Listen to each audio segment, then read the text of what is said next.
الرجيم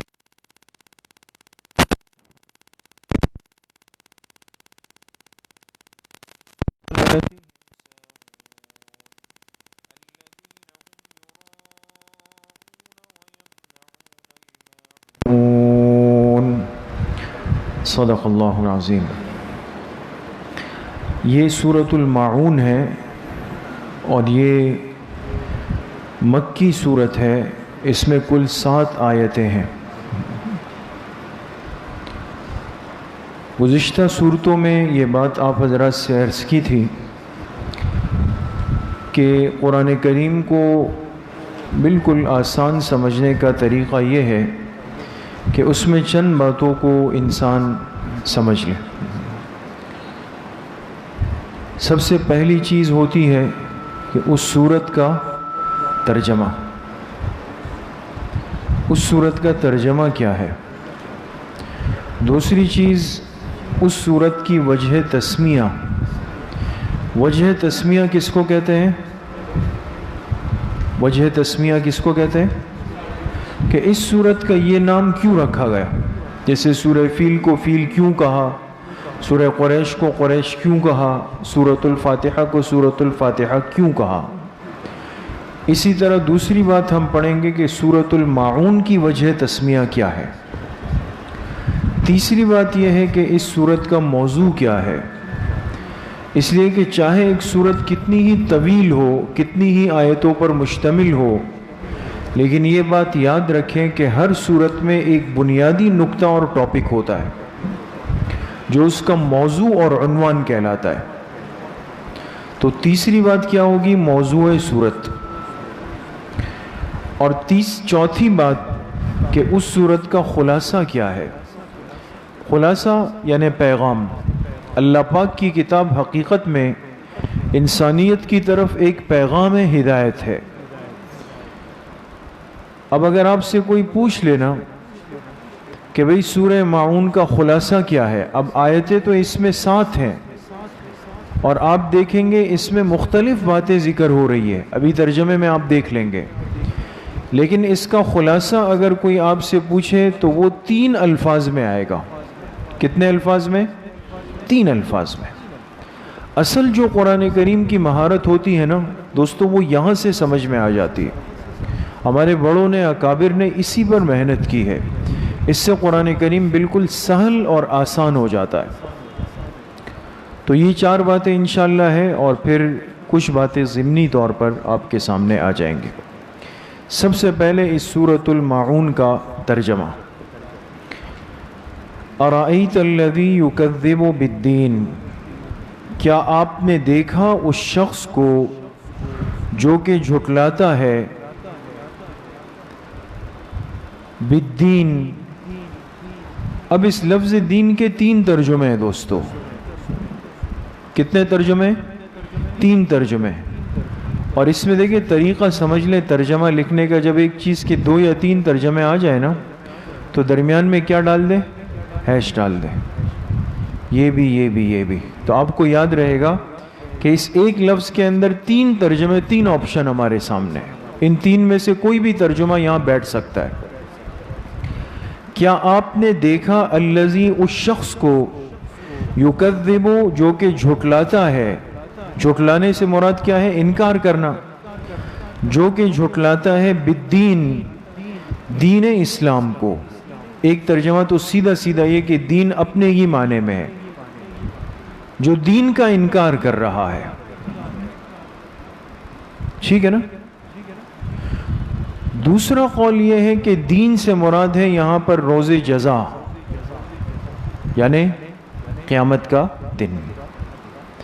کیا آپ نے دیکھا اس شخص کو جو کہ جھٹلاتا ہے روز جزا کو، قیامت کے دن کو؟ سمجھ میں آ رہی؟ تیسرا ترجمہ، کیا آپ نے دیکھا جو کہ جھٹلاتا ہے انصاف کو؟ دین کس کو کہتے ہیں؟ انصاف کو کہتے ہیں۔ اب یہ تینوں ترجمے درست ہیں اپنی جگہ پر، لہٰذا اگر آپ تفسیروں کا مطالعہ کریں اور آپ کو ان تینوں میں سے جو ترجمہ نظر آئے تو وہ حج اپنی جگہ پہ صحیح ہوگا۔ سمجھ میں آ گئے؟ لیکن آپ کا جیسے ابھی آگے امتحان آنے والا ہے، فرسٹ سیمسٹر آنے والے ہیں، خیال کریں، اب اس میں جو تینوں ترجمے لکھے گا تو اس کو نمبر زیادہ ملیں گے، صحیح ہے نا؟ تو اس لیے اس کے لیے تیار رہیں۔ پہلی آیت کا ترجمہ سمجھ آیا؟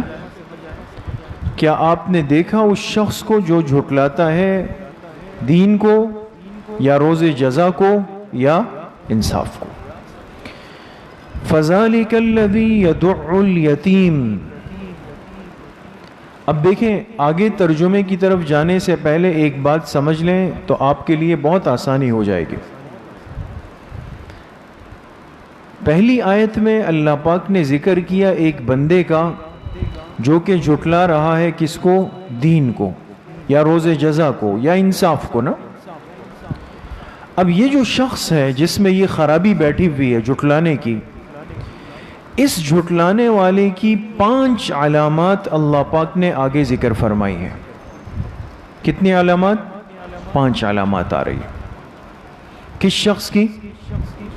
جو جھٹلانے والا ہے۔ اب جھٹلانے والا کس چیز کو؟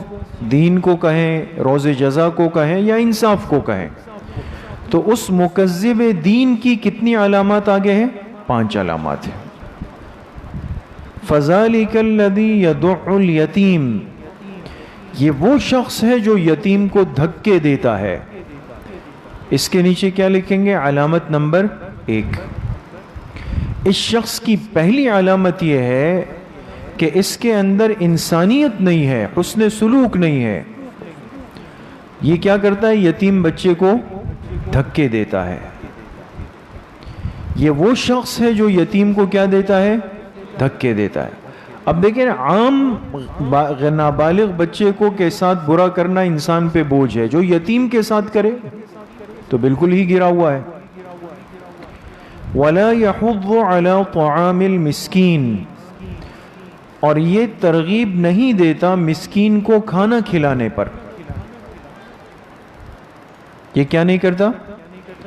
ترغیب نہیں دیتا۔ یحض، حض یحض کے معنی آتے ہیں کسی کو ابھارنا، ترغیب دینا، آمادہ کرنا، اور یہ ترغیب نہیں دیتا مسکین کو کھانا کھلانے پر۔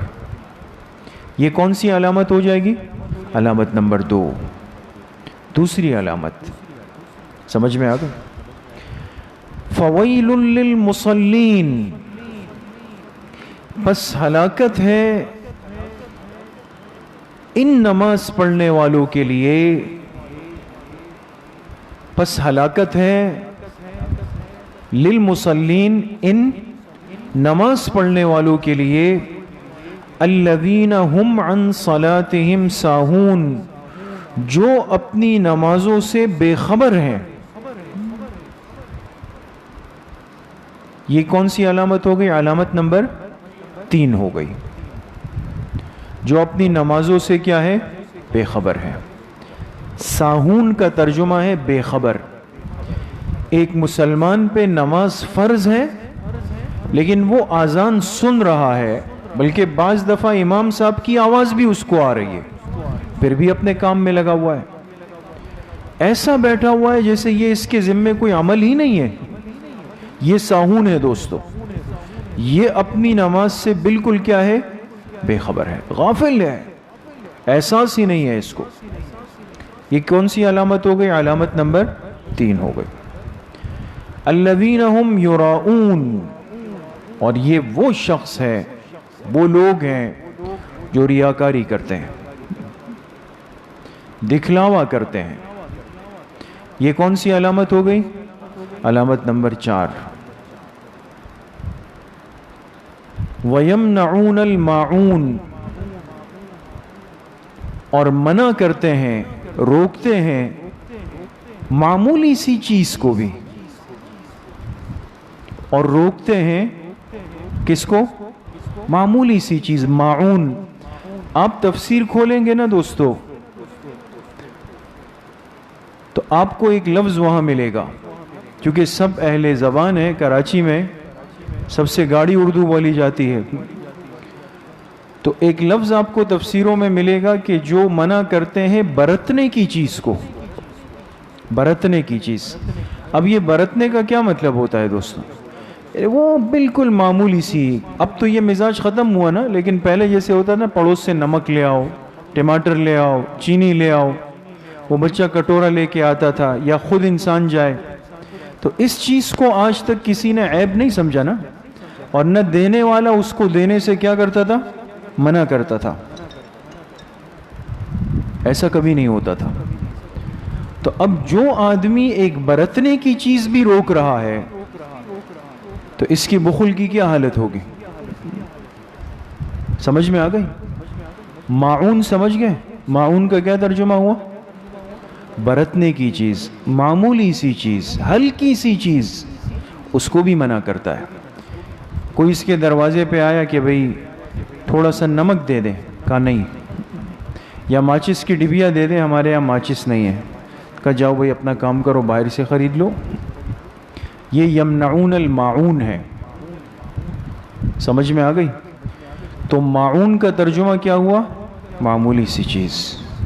اگر اس کا ترجمہ سمجھ گئے ہیں تو سورت کی وجہ تسمیہ بھی سمجھ جانی چاہیے. سمجھ گئے؟ اب اس سورہ معون کی وجہ تسمیہ کیا ہے؟ اس کو سورہ معون کیوں کہتے ہیں؟ اس لیے کہتے ہیں کہ اس سورت کا اختتام کس لفظ پہ ہو رہا ہے؟ معون کے لفظ پہ ہو رہا ہے. بعض دفعہ کسی سورت کا نام اسی سورت کے کسی لفظ سے اٹھا لیا جاتا ہے، اور یہ عام طور پہ ہوتا ہے. یہ سورہ فیل میں بھی تھا، سورہ قریش میں بھی تھا، سورہ معون میں بھی ہے، سورہ کوثر میں بھی ہے، لیکن ہر جگہ ضروری نہیں. آگے سورہ اخلاص آپ پڑھیں گے. کسی کو سورہ اخلاص یاد ہے؟ سب کو یاد ہے نا؟ تو کسی آیت میں لفظ اخلاص آ رہا ہے دوستو؟ نہیں آ رہا نا؟ نہیں ہے. لیکن اس سورت کا نام کیا ہے؟ سورہ اخلاص. نام ہے لیکن سورت میں اس کا کوئی تذکرہ نہیں ہے. تو یہ ذہن میں رکھیں کہ ہمیشہ ایسا نہیں ہوگا کہ سورت کا جو نام ہے وہ سورت میں ضرور آپ کو کہیں نظر آ جائے. اکثر و بیشتر تو ہوگا لیکن ہمیشہ نہیں ہوگا. یہ بات سمجھ گئے دوستو؟ دو باتیں ہو گئی ہماری، ہو گئی. سورت کا ترجمہ سمجھ گئے، وجہ تسمیہ بھی سمجھ گئے. اب کون سی بات ہے؟ سورت کا موضوع کیا ہے دوستو؟ بنیادی اس کا عنوان اور ٹاپک کیا ہے؟ اس کا موضوع ہے بخل کی قباحت. بخل جانتے ہیں؟ کنجوسی. اللہ تعالیٰ اس صورت میں ایمان والوں کو بخل اور کنجوسی کی قباحت، اس کی برائی بتانا چاہتے ہیں کہ یہ عمل اللہ کو انتہائی ناپسند ہے. سمجھ میں آ گئے؟ اور ایسے شخص کے لیے اللہ پاک نے پسندیدگی کے الفاظ ذکر نہیں فرمائے. تو اس صورت کا موضوع کیا ہے؟ بخل کی کنجوسی کی قباحت ہے. اور چونکہ مومن، حدیث پاک میں آتا ہے، جناب نبی کریم صلی اللہ علیہ وسلم نے فرمایا ایمان اور بخل بیک وقت جمع نہیں ہو سکتے، ایک ساتھ نہیں ہو سکتے، کہ ایک بندہ مومن بھی ہے اور بخیل بھی ہے. سمجھ میں آ گئی؟ تو ہمارے ذہن میں آئے گا کہ سارے کنجوس تو مسلمان ہی ہیں، ہے نا؟ کنجوسی تو ہم لوگ ہی کرتے ہیں، ایمان والے بھی ہیں اور کنجوسی بھی کرتے ہیں. تو اس میں یہ بات یاد رکھیں کہ محدثین نے لکھا ہے کہ جہاں بھی اس طرح کا ذکر آ جائے کہ کسی چیز کی نفی ہو جائے کہ ایمان اور بخل بیک وقت جمع نہیں ہو سکتے، تو اس سے مراد ایمان کا کامل درجہ ہے. ایک کامل ایمان والا بخیل بھی ہو، یہ نہیں ہو سکتا. ہم جیسا کمزور ایمان والا، کچے ایمان والا، وہ کنجوس ہوگا، ضرور ہوگا، اور دنیا بھری ہوئی ہے اس سے. سمجھ گئے؟ تو حدیث میں جس ایمان اور بخل کے ایک ساتھ ہونے کی نفی آئی کہ مومن اور بخیل ایک ساتھ نہیں ہو سکتے، تو اس ایمان سے مراد کون سا ایمان ہے؟ ایمان کامل مراد ہے.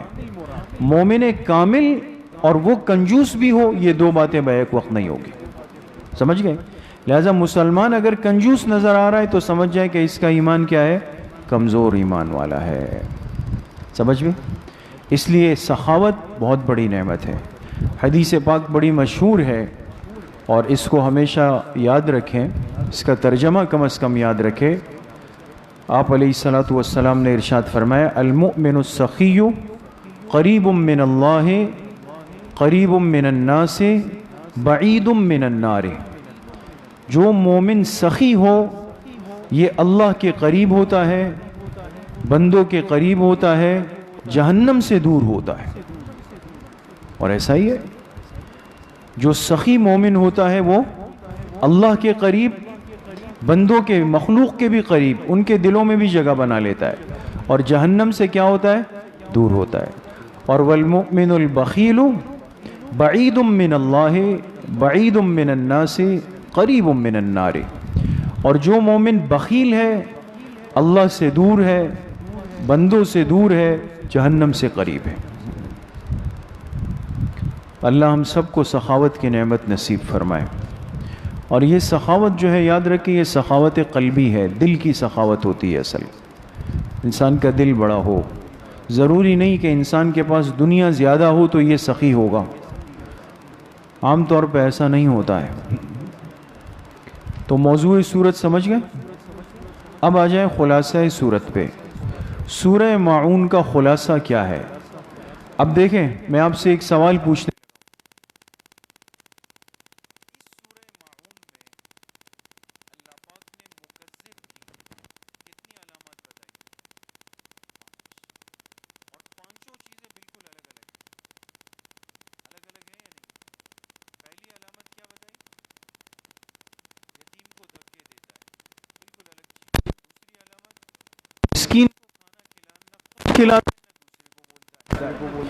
تیسرے، چوتھا یہ کہ ریاکار ہے. پانچواں یہ کہ کسی کو معمولی برتنے کی چیز بھی نہیں دیتا. پانچوں الگ الگ چیزیں ہیں، الگ الگ خرابیاں ہیں. لیکن سورت کا خلاصہ 3 الفاظ، چوتھا لفظ نہیں آئے گا اس میں. لکھیں خلاصہ سورت اوصاف مکذبین قیامت. اوصاف مکذبین قیامت، قیامت کو جھٹلانے والوں کی علامات. اوصاف مکذبین قیامت، 3 الفاظ آ گئے نا. دیکھیں پوری سورت کا خلاصہ بند ہو گیا اس کے اندر. جو قیامت کو جھٹلاتا ہے اس کے اندر یہ خرابیاں اندر پیدا ہو جاتی ہے. سمجھ میں آ گئی بات دوستوں؟ سمجھ گئے؟ چاروں باتیں سمجھ میں آ گئی. اب آخر میں ایک بات عرض کر کے بات ختم کریں گے. نقطے کے عنوان سے لکھے ایک بڑا اہم نقطہ ہے جو شیخ التفسیر حضرت مولانا احمد علی لاہوری رحمۃ اللہ علیہ کا ہے. حضرت لاہوری کو اللہ نے بڑا مقام دیا تفسیر میں، بہت بڑا مقام دیا. حضرت لاہوری رحمۃ اللہ علیہ اس صورت کے اندر ایک عجیب بات فرماتے ہیں، اس کو آپ حضرت محفوظ کریں، لکھیں، بڑے کام کی بات ہے. حضرت مولانا احمد علی لاہوری رحمۃ اللہ علیہ فرماتے ہیں جو آدمی نمازی ہو کر بھی، جو آدمی نمازی ہو کر بھی مخلوق خدا کی معمولی خدمت بھی نہ کرے، جو آدمی نمازی ہو کر بھی مخلوق خدا کی معمولی خدمت بھی نہ کرے، نماز پڑھ رہا ہے، ان کسی نے کہا یار مجھے ذرا پانی دے دے، مجھے گھر میں ایک بالٹی پانی چاہیے، کہا پانی نہیں. مسجد سے تازہ تازہ آیا لیکن پڑوسی کو ایک بالٹی پانی نہیں دے رہا ہے. یا پڑوسی نے کہا آج گھر میں تقریب ہے، یہ میرے 3 اسٹول گھر میں رکھ دیجئے گا، صف اول کا نمازی ہے، کہا بھائی اپنا کام کرو، کسی اور کو ڈھونڈ لو. یہ تو معمولی خدمت ہے نا. اس لیے حضرت کے الفاظ یہ جو آدمی نمازی ہو کر بھی مخلوق خدا کی معمولی خدمت بھی نہ کرے بلکہ اس کے لیے رکاوٹ بنے، بلکہ اس کے لیے رکاوٹ بنے، تو اس نے نماز کا مقصد ہی نہیں سمجھا. اس نے نماز کا مقصد ہی، نماز تو پڑھی نا، نماز پڑھی، لیکن نماز پڑھ کے جب آیا تو کسی نے اس سے کوئی خدمت مانگی، وہ نہیں کی، تو حضرت فرماتے ہیں اس نے نماز کا مقصد ہی نہیں سمجھا۔ آگے جملہ ہے لہٰذا یہ بھی مکذب کی طرح دوزخ میں جائے گا، یہ بھی مکذب کی طرح، مکذب کہتے ہیں جھٹلانے والا، یہ تو نمازی ہے لیکن یہ بھی مکذب کی طرح کہاں جائے گا؟ دوزخ میں جائے گا۔ تو خدمت خلق، مخلوق کے لیے دل میں ایک جذبہ رکھنا، ہمدردی رکھنا بہت بڑا عمل ہے دوست، اور ہمارے اندر اس اعتبار سے کمزوری دن بدن بڑھتی چلی جا رہی، دن بدن بڑھتی چلی جا رہی۔ تو یہ سورہ معون، اللہ پاک مجھے بھی آپ سب کو صحیح عمل کی توفیق نصیب فرمائے۔ ایک اہم اعلان سن لیں، جیسے آپ حضرات کے علم میں ہے کہ اب عشاء کی نماز کتنے بجے ہو گئی؟ 9 بجے ہو گئی، تو اس لیے اب انشاءاللہ کل سے سبق شروع ہوگا 7:30 بجے، کیونکہ مغرب بھی پیچھے چلی گئی، تو ساتھی کوشش کریں مغرب یہیں پڑھیں، 7:30 بجے انشاءاللہ کلاس شروع ہوگی، اور 25 منٹ کے تینوں اسباق ترتیب پہ 8:45 بجے ختم ہو جائیں گے۔ آج چونکہ پہلا دن تھا تو اس لیے ہم نے زیادہ وہ نہیں کیا، کل سے انشاءاللہ 7:30 بجے باقاعدہ سبق کا آغاز ہوگا۔ آن لائن جو مستورات و حضرات سن رہے ہیں وہ بھی اس کو نوٹ کر لیں، کل سے انشاءاللہ مغرب کے بعد کا سبق تعلیم دین کورس کا 7:30 بجے ہوگا۔ السلام علیکم ورحمۃ اللہ۔